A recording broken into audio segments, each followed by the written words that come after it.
ஆன்மீக ரீதியாகவும் அறிவியல் ரீதியாகவும் ஒரு யோகி தவம் செய்து உடலை விடும் நிலையை ஜீவ சமாதி என்று அழைப்பதற்கும் அவர்களுக்கு சாதாரண மயானத்தில் தகனம் செய்யாமல் சமாதி வைப்பதற்கும் ஆழமான காரணங்கள் உள்ளன. ஜீவ சமாதி என்ற சொல்லிலேயே அதற்கான விடை இருக்கிறது. ஜீவன் கூட்டல் சமாதி சமன் உயிருடன் இருக்கும் போதே சமாதி நிலை அடைதல். உயிர் பிரிவதில்லை, ஒடுங்குகிறது. மரணம் அல்ல. சாதாரண மனிதர்களுக்கு மரணம் நிகழும்போது மூச்சு நின்று உடல் செயலிழந்து உயிர் பிரிகிறது. ஆனால் கடுமையான தவம் செய்த யோகிகள் வாசி யோகம் மற்றும் கும்பகம் போன்ற கலைகளின் மூலம் தம் மூச்சை உடலுக்குள்ளேயே அடக்க கற்றுக்கொண்டவர்கள். அவர்கள் இறப்பதில்லை, மாறாக தங்கள் ஐம்புலன்களையும் மனதையும் பிராணனையும் ஒரே புள்ளியில் ஒடுக்கி ஆழ்ந்த தியான நிலைக்கு சமாதி நிலை செல்கிறார்கள். உடல் இயக்கம் நின்றாலும் அவர்களின் ஆன்மா உடலை விட்டு பிரியாமல் அங்கேயே நிலைத்திருக்கும். சாதாரண உடலை எரிப்பது போல யோகிகளின் உடலை எரிக்கக்கூடாது என்பது ஆன்மீக விதி. அவர்களின் உடல் சாதாரண தசைப்பிண்டம் அல்ல. பல ஆண்டுகள் தவம் செய்ததால் அந்த உடல் முழுவதும் உயிர்ப்பாற்றல் பிராணிக் எனர்ஜி நிரம்பியிருக்கும். உடலை தீயிலிட்டால் அந்த ஆற்றல் சிதறிவிடும். எனவே உடலை பத்மாசன திருக்கோலத்தில் அமர வைத்து அதை சுற்றி மூலிகைகள், விபூதி, கல் உப்பு, மஞ்சள் போன்றவற்றை நிரப்பி மண்ணில் புதைப்பார்கள், சமாதி வைப்பார்கள். இது உடலை சிதையாமல் நீண்ட காலம் பாதுகாக்கும். ஜீவ சமாதி என்பது ஒரு உடலை அடக்கம் செய்யும் இடம் மட்டுமல்ல, அது ஒரு ஆற்றல் மையம், எனர்ஜி சென்டர். யோகிகள் சமாதி நிலைக்கு சென்ற பிறகும் அவர்களின் ஆன்மா அந்த இடத்தை சுற்றியே இருக்கும். அவர்கள் உடலை விட்டு சென்றாலும் அவர்களின் தவ வலிமையால் அந்த வான்வெளியில் ஸ்பேஸ் ஆன்மீக அதிர்வலைகள், ஸ்பிரிச்சுவல் வைப்ரேஷன்ஸ் தொடர்ந்து வெளிப்பட்டு கொண்டே இருக்கும்.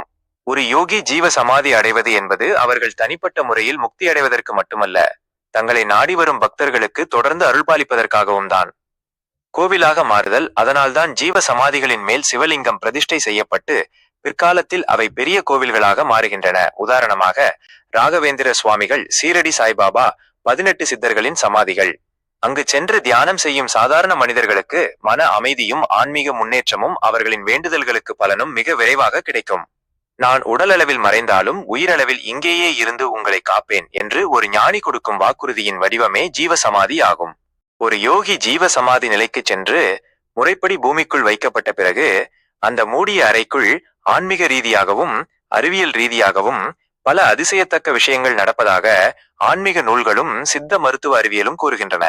சமாதிக்குள் நடக்கும் முக்கிய நிகழ்வுகள் இதோ. அறிவியல் பூர்வமாக பார்த்தால் சாதாரண மனிதர்களுக்கு மூச்சு நின்ற சில நிமிடங்களில் மூளைச் செல்கள் அழிந்து உடல் அழுகத் தொடங்கும். ஆனால் ஜீவ சமாதி அடைந்த யோகியின் நிலை வேறு.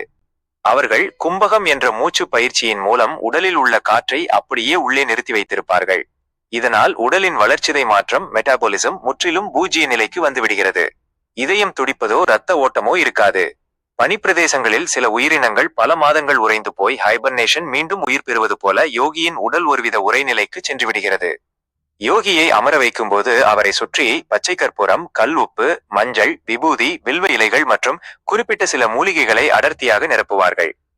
இந்த மூலிகை கலவை சமாதிக்குள் இருக்கும் ஆக்சிஜனை முற்றிலும் உறிஞ்சி அந்த இடத்தை ஒரு வேக்யூம் போல மாற்றிவிடும்.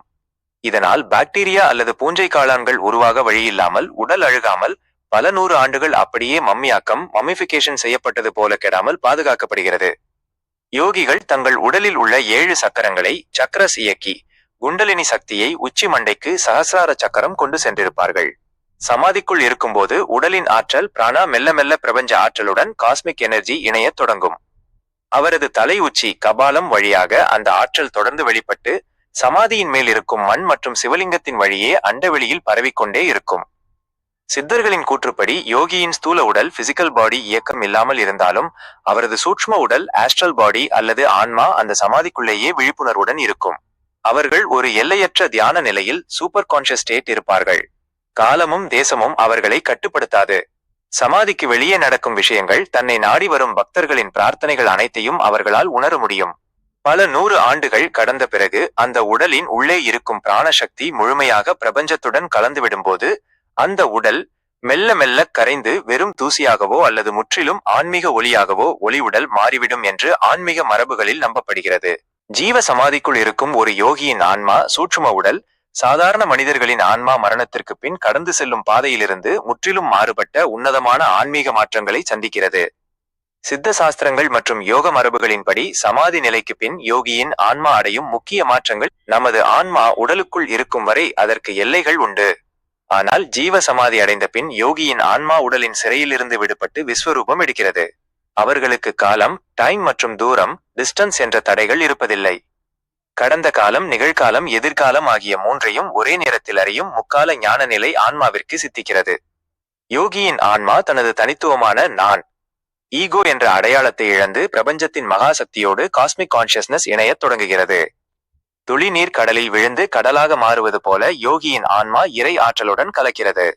இந்த நிலையில் அவர்களின் ஆன்மா தனிநபர் அல்ல, அதுவே ஒரு பெரும் தெய்வ சக்தியாக மாறிவிடுகிறது.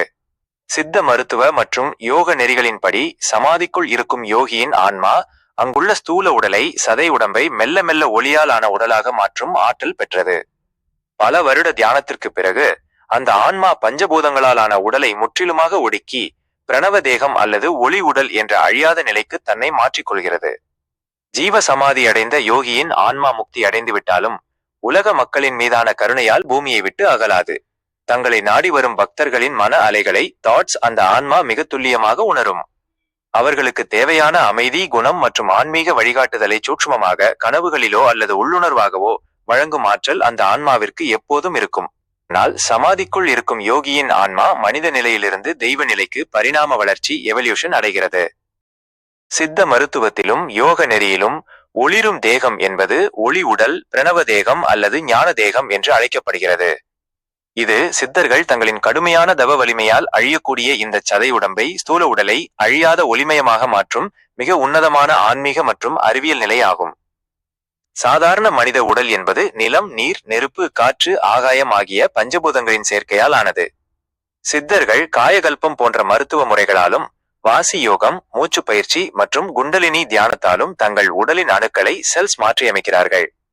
தூய்மையற்ற தங்கம் நெருப்பில் உருகும்போது அதன் அழுக்குகள் நீங்கி பிரகாசிப்பது போல யோகாக்னியில், தியான நெருப்பில் சித்தர்களின் சதைப்பற்றுள்ள அணுக்கள் அனைத்தும் மெல்ல மெல்ல ஒளியின் துகள்களாக போட்டான்ஸ் மாறத் தொடங்குகின்றன. சித்தர்கள் இந்த ஒளிரும் தேகத்தை அடைய 3 முக்கிய நிலைகளை கடக்கிறார்கள்.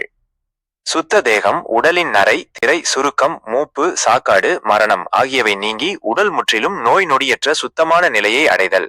பிரணவ தேகம், இந்த நிலையில் உடல் சதை உடம்பாக தெரிந்தாலும் அதற்கு நிழல் இருக்காது. காற்றில் மிதக்கும் ஆற்றல் பெற்று பூமியின் ஈர்ப்பு விசைக்கு கட்டுப்படாமல் இருக்கும். ஞான தேகம், ஒளி உடல், இதுவே இறுதி நிலை.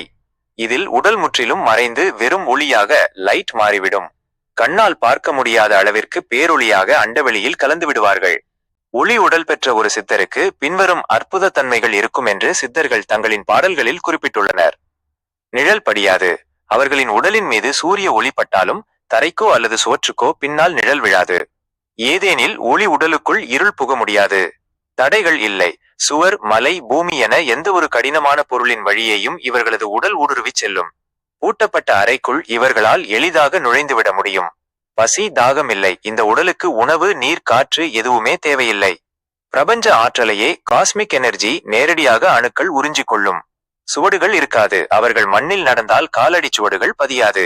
காடுகள், முட்கள், விலங்குகள் என எதுவும் அவர்களை காயப்படுத்த முடியாது. சித்தர்களின் இந்த ஒளிரும் தேகத்திற்கு மிகச் சிறந்த மற்றும் சமீபத்திய வரலாற்று உதாரணம் வள்ளலார், இராமலிங்க அடிகளார் ஆவார். வள்ளலார் தனது திருவருட்பாவில் தனது சதை உடம்பு எவ்வாறு ஒளி உடம்பாக மாறியது என்பதை பல பாடல்களில் விவரித்துள்ளார். 1874ஆம் ஆண்டு ஜனவரி 30ஆம் அவர் மேட்டுக்குப்பத்தில் உள்ள ஒரு அறைக்குள் சென்று கதவை பூட்டிக் கொண்டார். அதற்கு பிறகு அவர் உடலாக கிடைக்கவில்லை, முற்றிலும் ஒளியாக மாறி பிரபஞ்சத்துடன் கலந்துவிட்டார். இதையே சித்திவளாகம் என்கிறோம். அதற்கு முன்பு அரசு அதிகாரிகள் அவரை புகைப்படம் எடுக்க முயன்ற போது அவரது ஆடை மட்டுமே பதிவானதே தவிர அவரது உடல் புகைப்பட சுருளில் பிலிம் பதியவில்லை என்பது குறிப்பிடத்தக்கது. ஆனால் ஒளிரும் தேகம் என்பது கற்பனை அல்ல. அது மனித உடலை ஆன்மீக ரசாயன மாற்றத்திற்கு, ஸ்பிரிச்சுவல் ஆல்கெமி உட்படுத்தி அழியாத ஒளியாக மாற்றும் சித்தர்களின் உச்சக்கட்ட அறிவியல் சாதனை ஆகும்.